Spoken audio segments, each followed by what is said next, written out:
গরিবরা ধনীদের আগে জান্নাতে যাবে। যেহেতু গরিবদের হিসাব কম, তাদের যাকাত নেই, হজ নেই, মালের কোনো হিসাব নিকাশ নেই, তাই তারা নির্ঝঞ্ঝটে ধনীদের আগে আগে জান্নাতে চলে যাবে। কিন্তু কতদিন আগে? এক বর্ণনা অনুসারে 40 বছর আগে। আল্লাহর রসুল সাল্লাল্লাহু আলাইহি সাল্লাম বলেছেন, মুহাজ্জিরদের দরিদ্র শ্রেণীর লোকেরা ধনীদের চেয়ে 40 বছর পূর্বে কিয়ামতের দিন জান্নাতে প্রবেশ করবে। মুসলিম। অন্য এক বর্ণনা মতে 500 বছর আগে রাসূল সাল্লাল্লাহু আলাইহি সাল্লাম বলেছেন, গরিব মুমিনরা ধনীদের 500 বছর পূর্বে জান্নাতে প্রবেশ করবে। তিরমিজি। আসলে ধনী ও গরিবদের অবস্থা ভেদে সময়ের এই পার্থক্য হবে। সুতরাং যে গরিব সর্বপ্রথম জান্নাতে প্রবেশ করবে এবং যে ধনী সবশেষে জান্নাতে প্রবেশ করবে, তাদের উভয়ের সময়ের ব্যবধান হবে 500 বছর। আর যে গরিব সবশেষে জান্নাতে প্রবেশ করবে এবং যে ধনী সর্বপ্রথম জান্নাতে প্রবেশ করবে, তাদের উভয়ের সময়ের ব্যবধান হবে 40 বছর। গুনাহগার মুমিনদের জান্নাতে প্রবেশ। যে গুনাহগার মুমিনরা তওবা না করেই মারা যাবে এবং আল্লাহর ক্ষমা থেকে বঞ্চিত হবে, আল্লাহর ইচ্ছা তারা জাহান্নামে নির্ধারিত সময় পর্যন্ত নির্দিষ্ট শাস্তি ভোগ করবে। তাদেরকে সরাসরি জাহান্নামে দেওয়া হবে অথবা ফুলসিরাত পার হওয়ার সময় পুল থেকে পিছল কেটে জাহান্নামে পতিত হবে। কেউ সুপারিশের ফলে, কেউ মহান আল্লাহর দয়া, আবার কেউ শাস্তির মেয়াদ শেষ হলে জাহান্নাম থেকে মুক্তি পেয়ে তাওহীদের ফজিলতে জান্নাতে স্থান লাভ করবে। কিন্তু তাদের মধ্যে জাহান্নামের ছাপ থেকে যাবে এবং জান্নাতে তারা জাহান্নামী বলে পরিচিত থাকবে। বুখারী। জান্নাতে প্রবেশকারী সর্বশেষ ব্যক্তি অথবা সর্বনিম্ন মানের জান্নাতীও কিন্তু ছোট জান্নাতের বা কম সুখের অধিকারী হবে না। এ ব্যাপারে মহানবী সাল্লাল্লাহু আলাইহি সাল্লাম বলেছেন, সর্বশেষে যে ব্যক্তি জাহান্নাম থেকে বের হয়ে জান্নাতে প্রবেশ করবে তার সম্পর্কে অবশ্যই আমার জানা আছে। এক ব্যক্তি হামাগুড়ি দিয়ে বা বুকে ভর দিয়ে চলে জাহান্নাম থেকে বের হবে।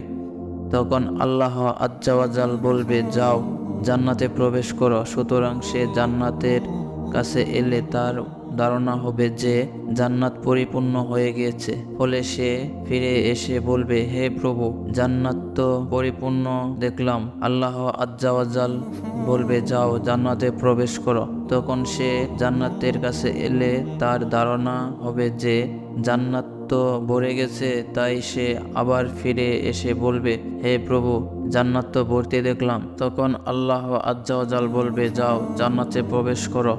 তোমার জন্য থাকলো পৃথিবীর সমতুল্য এবং তার 10 গুণ পরিমাণ বিশাল জান্নাত, অথবা তোমার জন্য পৃথিবীর 10 গুণ পরিমাণ বিশাল জান্নাত রইল। তখন সে বলবে, হে প্রভু, তুমি কি আমার সাথে ঠাট্টা করছো অথবা আমার সাথে হাসি মজাক করছো? অথচ তুমি বাদশাহ, হাসি ঠাট্টা তোমাকে শোভা দেয় না। বর্ণনাকারী বলেন, তখন আমি রাসূল সাল্লাল্লাহু আলাইহি সাল্লামকে এমনভাবে হাসতে দেখলাম যে তার চোয়ালের দাঁতগুলি প্রকাশিত হয়ে গেল।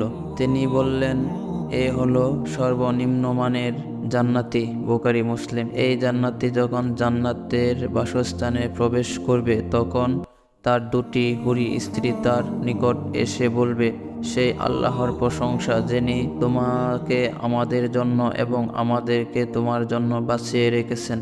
তখন সে বলবে, আমাকে যা দেওয়া হয়েছে তা অন্য কাউকে দেওয়া হয়নি। মুসলিম। মানুষের ইতিহাসের সর্বপ্রথম পর্যায়ে আদি পিতা আদম আলাইহিস সালাম ও মা হাওয়াকে জান্নাতে রাখা হয়েছিল। মহান আল্লাহ বলেন, আমি বললাম, হে আদম, তুমি তোমার স্ত্রী সহ বেহেশতে বসবাস করো এবং যতা ও যেতা ইচ্ছা আহার করো, কিন্তু এই বৃক্ষের নিকটবর্তী হইও না, হলে তোমরা অনাচারীদের অন্তর্ভুক্ত হবে। সূরা বাকারা আয়াত 35। আরও বললাম, হে আদম, তুমি ও তোমার সঙ্গিনী জান্নাতে বসবাস করো এবং যতা ও যেতা ইচ্ছা আহার করো, কিন্তু এই বৃক্ষের নিকটবর্তী হইও না, হলে তোমরা অত্যাচারীদের অন্তর্ভুক্ত হবে। কিন্তু শয়তানের প্রবলন ও চক্রান্তে পড়ে আদম ও হাওয়া আল্লাহর অবাধ্য হয়ে গেলেন। ফলে তারা শাস্তিস্বরূপ উভয়কে সেই সুখময় জান্নাত থেকে দুঃখময় এই মাটির ধরাধামে নামিয়ে দেওয়া হলো। মহান আল্লাহ বলেন, আমি তো ইতিপূর্বে আদমের প্রতি নির্দেশ দান করেছিলাম, কিন্তু সে ভুলে গিয়েছিল। আমি তাকে দৃঢ় সংকল্প পাইনি। স্মরণ করো, যখন আমি ফেরেশতাগণকে বললাম তোমরা আদমকে সেজদা করো, তখন ইবলিস ব্যতীত সকলেই সেজদা করল, সে অমান্য করল।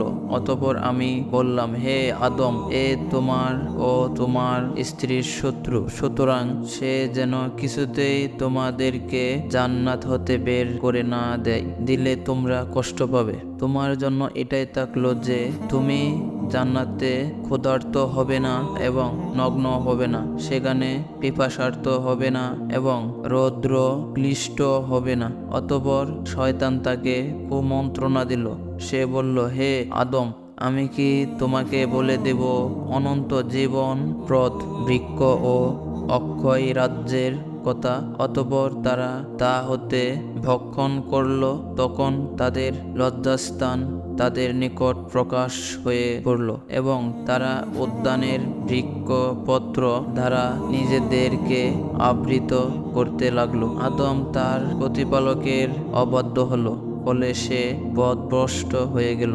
অতঃপর তার প্রতিপালক তাকে মনোনীত করলেন, সুতরাং তিনি তার তওবা কবুল করলেন ও তাকে পথ নির্দেশ করলেন। তিনি বললেন, তোমরা একে অপরের শত্রু রূপে একই সঙ্গে জান্নাত হতে নেমে যাও। পরে আমার পক্ষ হতে তোমাদের নিকট সৎপথের নির্দেশ এলে যে আমার নির্দেশ অনুসরণ করবে সে বিপদগামী হবে না এবং দুঃখ কষ্ট পাবে না।